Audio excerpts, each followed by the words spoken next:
Olá, meus irmãos e amigos, a paz do Senhor Jesus. Dando seguimento à proposta começada há algumas semanas, estou fazendo a apresentação do livro Chegando ao Outro Lado, e a cada semana eu estou fazendo um comentário breve sobre cada capítulo. São 6 capítulos: esperança, perdão, fé, confiança, adoração e resistência. Eu já postei lá no meu canal do YouTube, sobre os 2 primeiros capítulos, esperança e perdão. E você pode acessar lá, se inscrever no canal e assistir ao comentário que eu fiz sobre quando é preciso esperar e quando é preciso perdoar, tá certo?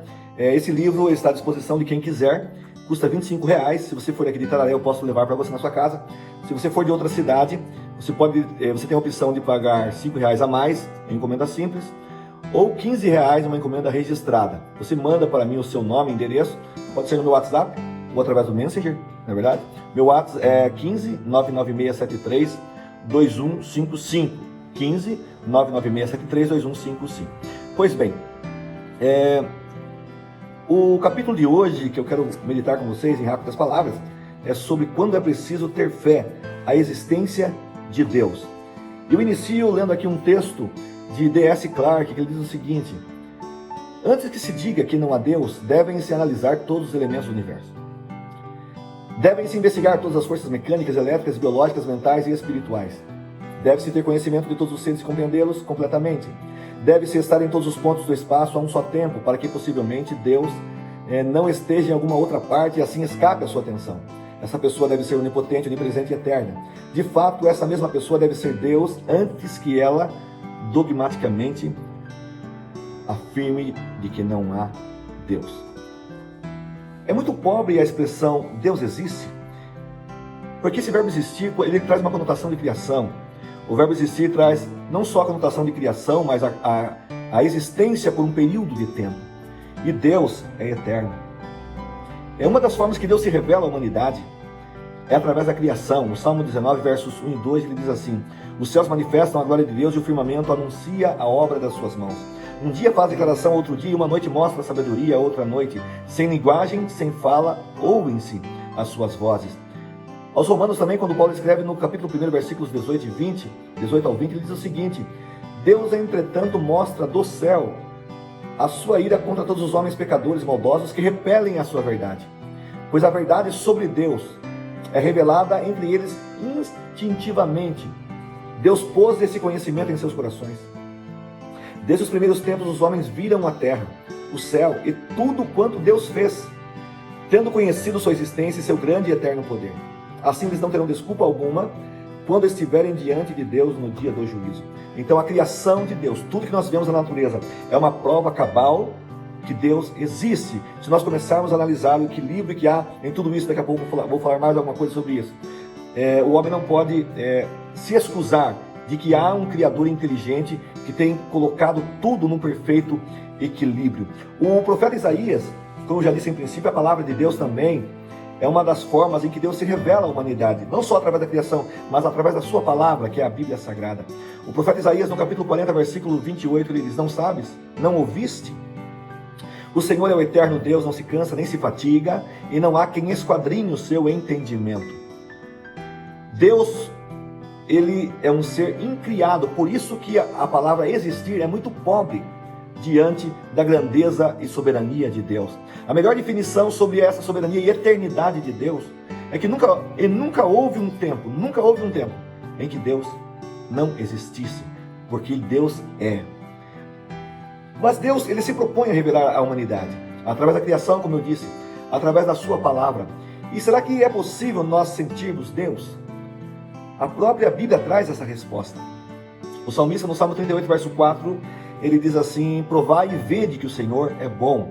Aqueles que se propõem a provar sobre Deus, sobre a sua existência, analisando a forma com que ele se revela à humanidade, poderão ter essa experiência. Será que é possível buscar a Deus? O profeta Jeremias responde no capítulo 29, versículo 13, inspirado por Deus, o profeta Jeremias diz: buscar-me-eis e me achareis quando me buscardes de todo o vosso coração. Deus está preocupado em se revelar à humanidade? Sim. Ele está preocupado através da sua criação, através da sua palavra. Mas será que Deus, ele precisa provar a sua existência? Não. O escritor aos Hebreus, no capítulo 11, versículo 6, ele diz assim: que sem fé é impossível agradar a Deus, porque é necessário que aquele que se aproxima de Deus creia que Ele existe e que é galardoador daqueles que o buscam. Mas esta fé, esta crença em Deus não é uma fé cega. Aqui a própria palavra fé, o substantivo fé, na língua grega com que foi escrita o Novo Testamento, ele traz uma ideia de possibilidade de crença, de vontade de querer acreditar. Aí se você quiser acreditar em Deus e aproximar-se dele com esta fé, Ele vai se revelar a você. Pois bem, e como que é feito, esse conhecimento pode ser nos transmitido? O profeta Oséias, no capítulo 6 e versículo 3, ele nos responde e diz assim: conheçamos e prossigamos em conhecer ao Senhor nosso Deus. Como a alva será a sua saída, Ele virá a nós como a chuva serôdia. Oséias está dizendo o seguinte aqui, que Deus, se nós nos propusermos a buscar a Deus, o conhecimento de Deus, Ele vai se revelar a nós, assim como o sol que nasce e vai subindo lentamente. Deus está disposto a se revelar a nós. E ele continua dizendo, Ele virá a nós como a chuva serôdia. A chuva serôdia era a chuva que os hebreus analisavam por ocasião da colheita daquela semente, da lavoura que eles tinham plantado. Então a chuva serôdia preparava a terra, preparava o fruto, e eles sabiam que logo iriam colher aqueles frutos. Então, quando o homem ele se propõe a aproximar-se de Deus, buscar a Deus, através da sua palavra principalmente, através desse conhecimento, Deus se dispõe a se revelar a essa humanidade, a esse homem. Eu disse que a Bíblia ela é um dos instrumentos da revelação de Deus, mas a Bíblia Sagrada ela não se preocupa em provar a existência de Deus, porque ela é a própria palavra de Deus. No capítulo 1 de Gênesis, nós encontramos mais de 20 vezes a expressão "e disse Deus", e viu Deus, disse Deus, no capítulo 1, porque um dos argumentos que as pessoas dizem, como é que Deus pode se revelar através da Bíblia, sendo que ela foi escrita por homens? Sim, foi escrita por homens, porque o homem é a coroa da criação de Deus. Mas homens inspirados, como diz Pedro, na segunda carta, no capítulo 1, versículos 20 e 21, Pedro diz o seguinte, você pode conferir na sua Bíblia: acima de tudo lembrai-vos que nenhuma profecia da Escritura é de particular interpretação, pois a profecia nunca foi produzida por vontade dos homens, mas homens santos da parte de Deus falaram, movidos pelo Espírito Santo. Então foi escrita por homens? Sim, mas homens movidos pelo Espírito Santo, direcionados pelo Espírito Santo de Deus. E uma das provas dessa inspiração divina na palavra de Deus é que a Bíblia é um livro com cerca de 40 autores que escreveram num período, um lapso temporal de 1500 anos.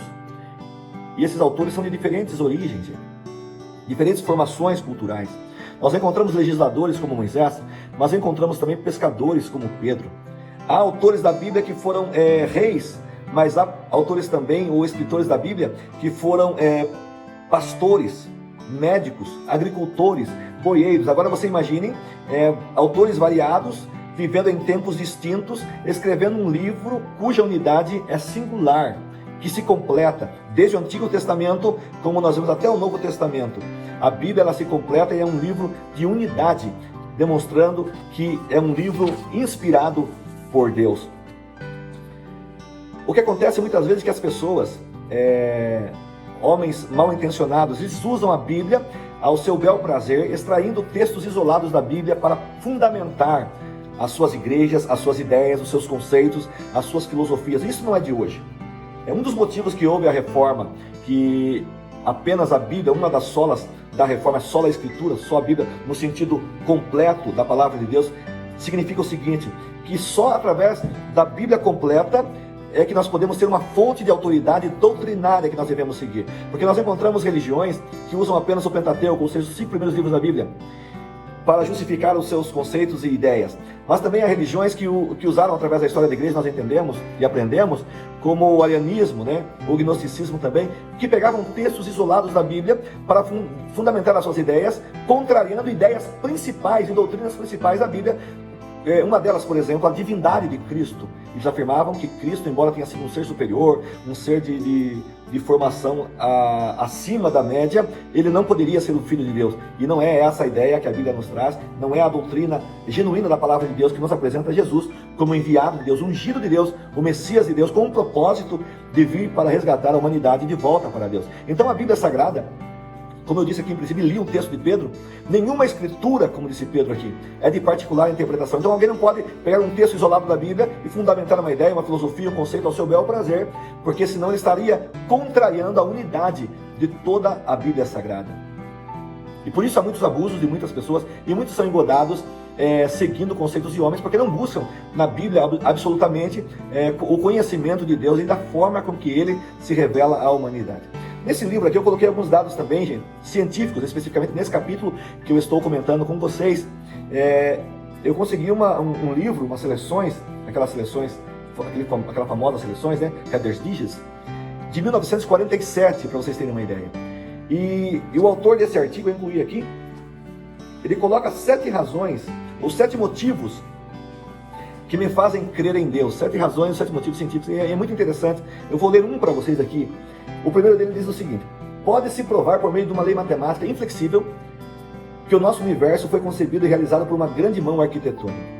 Imaginemos que eu coloque 10 moedas numeradas de 1 a 10 no bolso e a misture bem. Em seguida, procure tirá-las do bolso na sequência de 1 a 10, tornando a meter a mão no bolso cada uma das moedas que vou tirando e voltando a misturá-las. Sabemos matematicamente que a minha probabilidade de começar por tirar o número 1 é de 1 contra 10. A de tirar os números 1 e 2 sucessivamente é de 1 contra 100. E assim sucessivamente. E ele termina dizendo: a probabilidade de tirar todos os tostões na ordem de 1 até 10 seria 1 em 10 bilhões. Com o mesmo raciocínio, são tantas as exigentes condições da existência da vida sobre a superfície da Terra, que não seria possível concebê-las como obras simples do acaso, como teorias científicas, como o Big Bang, que do nada, do caos, começou-se a formar o universo. E ele coloca alguns dados a mais aqui, atente. A Terra girando sobre o seu eixo faz 1.600 km por hora, ele está falando da rotação.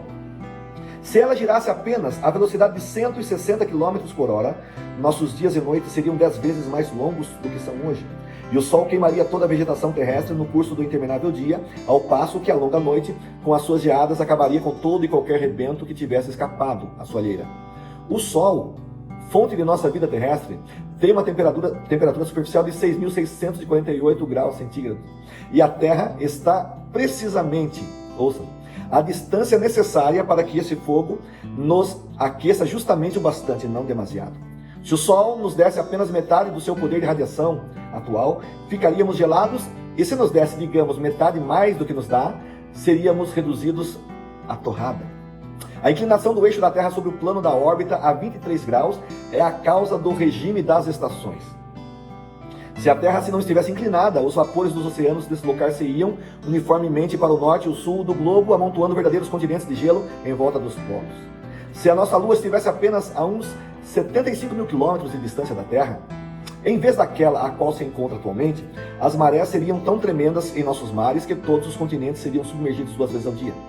As próprias montanhas depressa teriam sido levadas pela erosão dessa monstruosa massa de águas em constante movimento. Fosse a crosta terrestre mais espessa, de somente 3 metros, não existiria mais oxigênio, sem o qual toda a vida estaria condenada a perecer. E aqui ele coloca, eu coloquei aqui transcrevi na verdade, né, desse artigo, alguns outros motivos, e são muito interessantes de se saber. Continuando aqui, gente. Algumas questões interessantes que nós podemos analisar também. É possível coadunar a intelectualidade com a fé em Deus? Tanto intelectualidade científica ou filosófica, é possível? Porque o que acontece é o seguinte: nós temos visto muitas vezes pessoas intelectuais, filósofos, e não podemos negar o seu cabedal intelectual, porque são homens estudados, versados em conhecimento e filosofia em todos os aspectos, e eles, vou usar a expressão, eles se atrevem a dizer em seus discursos sobre a não existência de Deus, e têm todo o direito de serem ateus, mas eles não podem incutir na ideia das pessoas esse pensamento, como está sendo acontecendo ultimamente, como se fosse quase um desafio em conseguir conquistar mentes para que não creiam na existência de um ser superior, que uma das razões, um dos motivos que nós podemos analisar como uma mente criadora inteligente do universo, esse perfeito equilíbrio que há, e simplesmente dizer não a Deus. E a pergunta é essa: será que é possível você coadunar o intelectual com a fé em Deus? Eu vou citar alguns nomes para vocês aqui rapidamente. Alan Sandage é um astrônomo ganhador de vários prêmios. Ele calculou a velocidade com que se expande o universo e a idade do universo, observando as estrelas mais distantes. eu lendo sobre a biografia dele, achei interessante que desde criança ele era um apaixonado em contemplar as estrelas, então não teve outra sorte senão ser um astrônomo. E ele diz o seguinte, a respeito dessa experiência científica que ele teve. Eu era quase um ateu, disse ele, em minha juventude. Eu era quase um ateu em minha juventude. A ciência que me levou à conclusão de que o mundo é muito mais complexo do que podemos imaginar. O mistério da existência só o posso explicar mediante o sobrenatural. É impossível que tal ordem tenha vindo do caos. Tem que haver um princípio organizador. E ele continua dizendo, Deus para mim é um mistério, mas ainda é a melhor explicação que tenho para o milagre da existência. Ele foi um cristão metodista, morreu recentemente em 2010. Ele coloca aqui a ideia que é impossível conceber que do nada se formou tudo, como a teoria do Big Bang. Até em princípio, a teoria do Big Bang, você lendo sobre Albert Einstein, ele tinha a ideia em princípio que o universo não se expandia, que o universo era eterno e não se expandia, mas com o passar do tempo, outros astrônomos, estudiosos, cientistas descobriram, inclusive esse Alan Sandage, ele descobriu, estudando, que o universo se expande a cada dia mais, e a cada dia surgem milhares e milhões de galáxias. O interessante é que, se ele está se expandindo, porque ele não é eterno? Agora, como se explica esse equilíbrio, como eu disse em princípio, de todo o universo, tudo estando em conformidade, para que não haja um caos? Para que se mantenha esse equilíbrio é necessário uma fonte de energia. Porque se ele fosse eterno e estático, essa fonte de energia, em um instante, ela se acabaria e não poderia, com o decorrer da sua amplitude, movimentar todo esse equilíbrio. Paulo, quando escreve aos Colossenses, no capítulo 1, versículos 15 a 17, ele traz-nos a resposta. Ele diz o seguinte, a respeito de Cristo: Ele é a imagem do Deus invisível, o primogênito de toda a criação. Pois nele foram criadas todas as coisas nos céus e na terra, as visíveis e as invisíveis, sejam tronos ou soberanias, poderes ou autoridades. Todas as coisas foram criadas por ele e para ele. Ele é antes de todas as coisas e nele tudo subsiste. Paulo está respondendo aqui a pergunta: de onde vem essa fonte de energia? Só pode ser do próprio Deus, que mantém todo o universo em perfeito equilíbrio. Outro pensamento importante. Se na teoria do Big Bang coloca-se a ideia de que não havia nada, e quando houve essa explosão, começou a haver o tempo, o espaço e a matéria. Tempo, espaço e matéria passaram a existir a partir dessa explosão. E agora se descobre que o universo não é eterno e está em constante expansão. Então, deve-se obviamente admitir que houve um início de tudo. Para que algo ou alguém iniciasse uma coisa, iniciando o início de um tempo determinado, tempo zero, só pode ser eterno.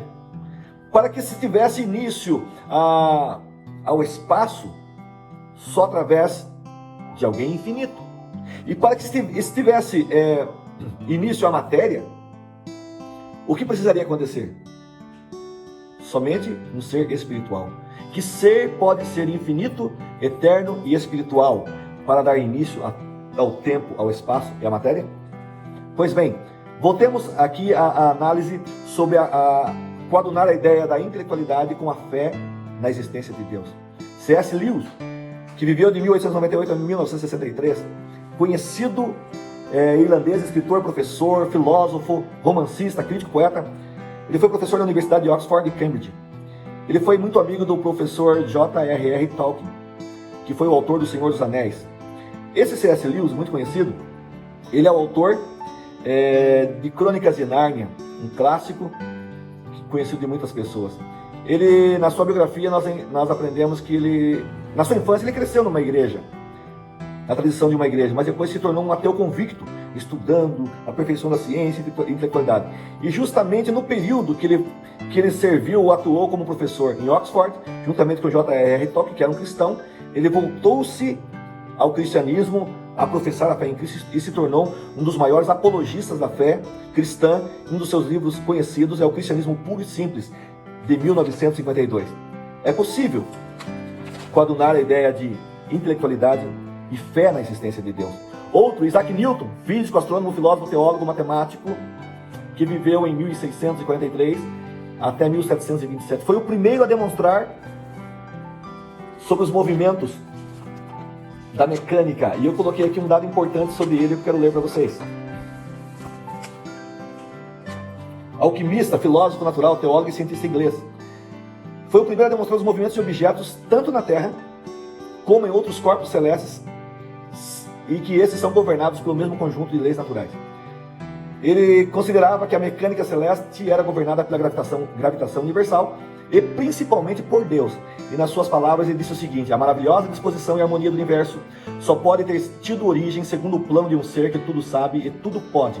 E isto fica sendo a minha última e mais elevada descoberta. Então é possível conciliar inteligência com fé. Outros eu coloquei aqui: Dostoiévski, escritor, filósofo, jornalista russo, um dos maiores pensadores e romancistas da história. Escreveu sobre culpa, livre-arbítrio, racionalismo, cristianismo, altruísmo, entre outros. Também Leibniz, matemático, jurista, físico, filósofo alemão, historiador, musicólogo. Olha quantas características. Ele foi um dos criadores da calculadora mecânica. Ele refinou o sistema de números binários que se tornariam a base de todos os computadores digitais. Era um cristão. E a sua biografia diz que ele era muito otimista. Interessante esse dado você ver numa biografia. E uma das suas declarações a respeito de Deus foi a seguinte: nosso universo é, num sentido restrito, o melhor de todos os mundos possíveis que Deus poderia ter criado. Outros que eu coloquei aqui também, só para vocês terem uma ideia: Louis Pasteur, francês, cientista francês, muito conhecido também. Quando você vai comprar o saquinho de leite no mercado, você vê escrito lá leite pasteurizado, e muitas pessoas não sabem o que significa isso. E ele ficou conhecido, e esse método levou o seu nome justamente porque ele que descobriu um método para impedir que o leite e que o vinho causassem doenças. E o processo ficou conhecido como pasteurização, em homenagem ao seu sobrenome.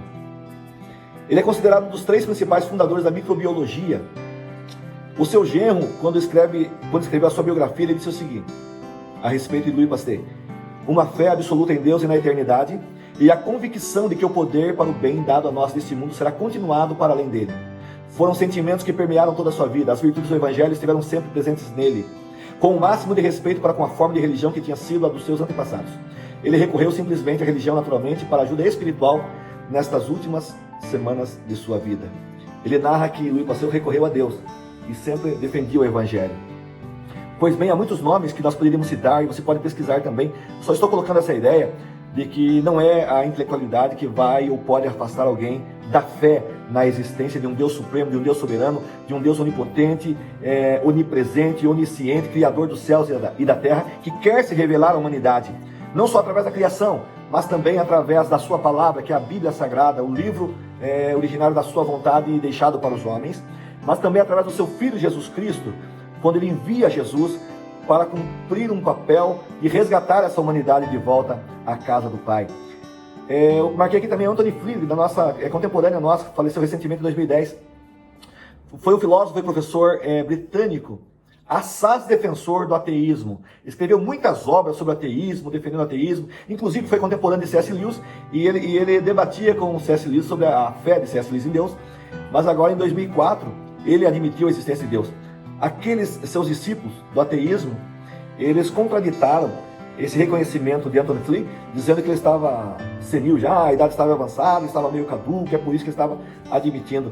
Mas o mais importante, gente, é a pessoa ter humildade de reconhecer que não sabe tudo e que depende de um ser superior, depende e pode se aproximar desse ser que é o Deus Criador dos céus e da terra. Eu coloquei aqui alguns dados arqueológicos também, que a ciência, cada dia que passa, ela tem comprovado a existência, ou seja, tem comprovado a veracidade da palavra de Deus.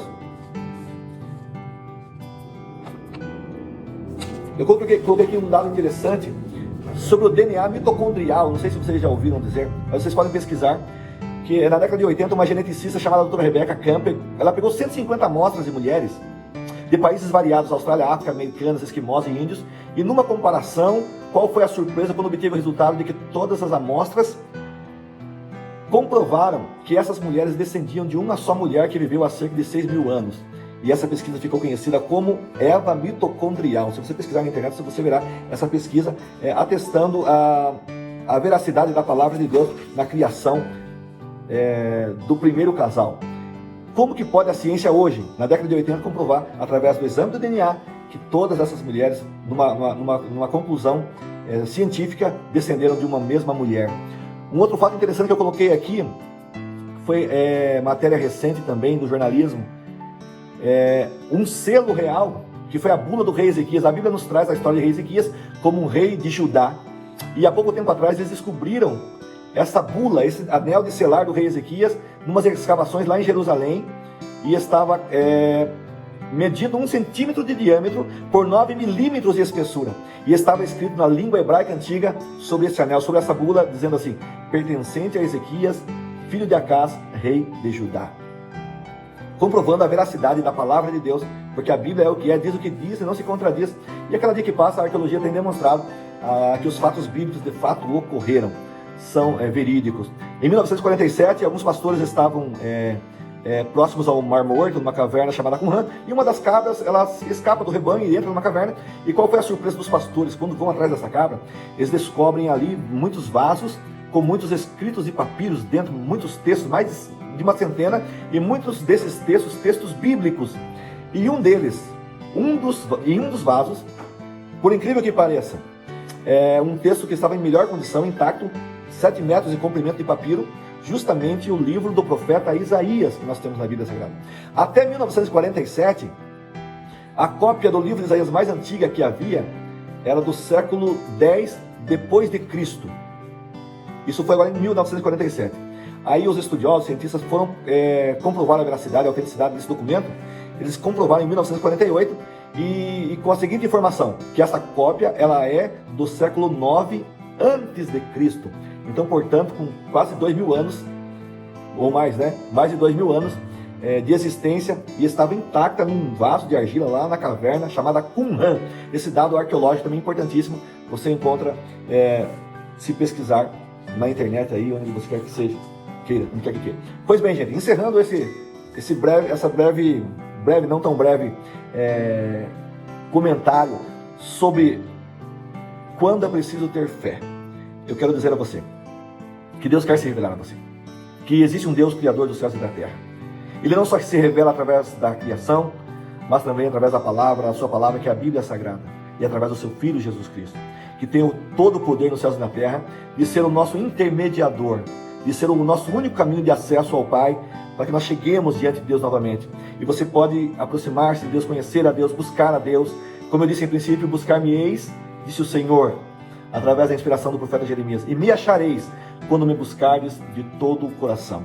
Eu quero que você feche os seus olhos nesse instante. Eu vou fazer uma oração em seu favor, em favor da sua família, e eu tenho certeza que Deus quer se revelar a você, vai se revelar a você se você criar essa possibilidade de acreditar na sua existência, e que é preciso você ter fé em Deus. Feche os seus olhos.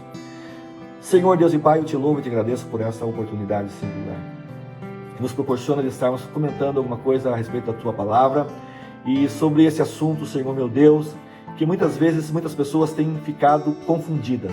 Pai querido, o teu poder é inegável, a tua existência é inegável, porque tu criastes os céus e a terra, e tu criastes todo o universo numa perfeita harmonia e equilíbrio, Senhor meu Deus. E nós assim o cremos. E nesse instante nós clamamos pela tua graça, clamamos pelas tuas misericórdias, meu Deus, para que tu possas nos visitar nesse instante e nós possamos sentir a presença gloriosa do teu Espírito Santo. Pai querido, eu quero interceder em favor dessas pessoas que estão me assistindo agora. Tu conheces o profundo e escondido dos seus corações, tu conheces as aspirações mais profundas da alma de cada um deles, meu Deus. Pai, eu quero que tu entres com uma providência, que a tua paz possa inundar vidas, que o teu Espírito Santo possa convencer essas pessoas, ó Pai, que tu és um Deus poderoso, um Deus eterno, um Deus onisciente, um Deus soberano, um Deus que entende as nossas imperfeições e fraquezas, mas também um Deus que criasse a oportunidade de nós nos aproximarmos de Ti através do Teu Filho Jesus. Pai querido, estenda as Tuas mãos de cuidado sobre essas pessoas, abençoa de uma maneira poderosa, de uma maneira abundante os seus negócios, a sua família, meu Deus, enfim, tudo aquilo que eles estão colocando diante de Ti como petição e intercessão nesse instante, ó Deus, segundo a Sua soberana vontade, lhes atende nesse instante. Pai, eu te peço em nome do Teu Filho Jesus, que tem todo o poder nos céus e na terra. Que Deus o abençoe pela sua atenção. Aquilo que seria um breve comentário quase 40 minutos, mas esse assunto é muito palpitante para nós conversarmos. E se você quiser adquirir esse livro, entre em contato através do meu WhatsApp, prefixo 15 99673 2155. 15 99673 2155, e eu vou enviar para você pelos correios, você que mora em outra cidade. Eu tenho certeza que Deus vai abençoar a sua vida. Eu disse semana passada, não é um compêndio teológico profundo, mas ele tem a natureza de devocional, citando textos bíblicos, comentários bíblicos, e nos mostrando que na nossa viagem pela vida nós temos que observar esses itens, que é a esperança, que é o perdão, que é a fé em Deus, como eu comentei hoje, que é a confiança, que nós iremos comentar na próxima semana, possivelmente, e sobre a adoração a Deus, o louvor a Deus e a resistência, ou como outros queiram definir, resiliência. Que Deus os abençoe em nome de Jesus, de uma maneira poderosa e abundante. Um forte abraço.